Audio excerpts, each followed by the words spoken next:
नमस्कार मित्रांनो, ज्याची आपण आतुरतेने वाट पाहत होतो तो सिटाडेलचा सीझन 2 अखेर आपल्या भेटीला आलाय. आई ग, काय त्या पहिल्या 5 मिनिटांमधल्या ॲक्शन सिक्वेन्सने काळजाचा ठोका चुकवलाय.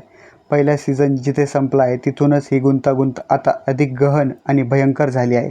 प्रियंका चोपडा म्हणजेच नादिया आणि रिचर्ड मॅडन म्हणजेच मेसन यांची केमिस्ट्री म्हणजे दुधात साखरच होय. पण लक्षात ठेवा, या जगात कोणीच कोणाचं नसतं. मेसनला आपल्या भूतकाळातील आठवणी परत मिळाल्यात खरं, पण त्याने आगीतून फुफाट्यात उडी मारल्यासारखी त्याची अवस्था झाली आहे. मॅटिकोर ही संघटना आता अधिक शक्तिशाली आणि क्रूर झाली आहे, ज्यामुळे सिटाडेलच्या अस्तित्वावर पुन्हा एकदा ऐरणीवर आली आहे. काय ही सिरीज पहिल्या सीझनची उणीव भरून काढते का? चला तर पाहूया.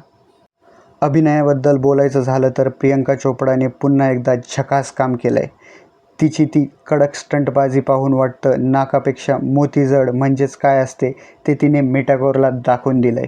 रिचर्ड मॅडनच्या अभिनयातला तो गोंधळलेला पण धाडसी अंदाज आपल्याला कथेशी जोडून ठेवतो.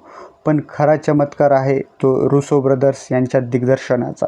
व्हिज्युअल इफेक्ट इतके अप्रतिम आहेत की जणू आपण एखादा हॉलिवूडचा मोठा चित्रपटच पाहतोय असे वाटते. तांत्रिकदृष्ट्या ही सिरीज दिमागदार आहे, पण काही ठिकाणी पटकथा काखेत कळसा आणि गावाला वळसा अशी भासते. काही रहस्ये उगाच ताणली गेल्यासारखे वाटतात. तरीही त्यातील चित्तथरारक वळणे आपल्याला स्क्रीनवरून नजर हटवू देत नाहीत.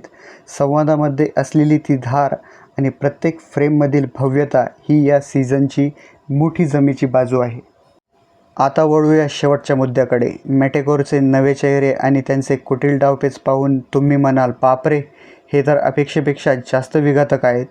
जरी काही जणांना ही सिरीज संथ वाटत असली तरी माझ्या मते हा सीझन एका खतरनाक क्लायमॅक्सकडे घेऊन जाणार आहे.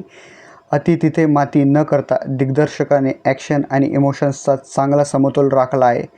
काही उपकथानके थोडी अस्पष्ट वाटतात, पण प्रियंकाचा तो फक्कड अंदाज सगळं भरून काढतो. तर मित्रांनो, जर तुम्हाला हाय व्होल्टेज स्पाय थ्रिलर आवडत असेल तर सिटाडेल 2 मिस करू नका.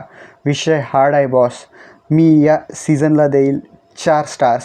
तुम्हाला हा सीझन कसा वाटला कमेंट करून नक्की सांगा आणि अशाच झटकन मिळणाऱ्या रिव्ह्यूसाठी लाईक आणि सबस्क्राईब करायला विसरू नका. जय महाराष्ट्र. धन्यवाद धन्यवाद धन्यवाद.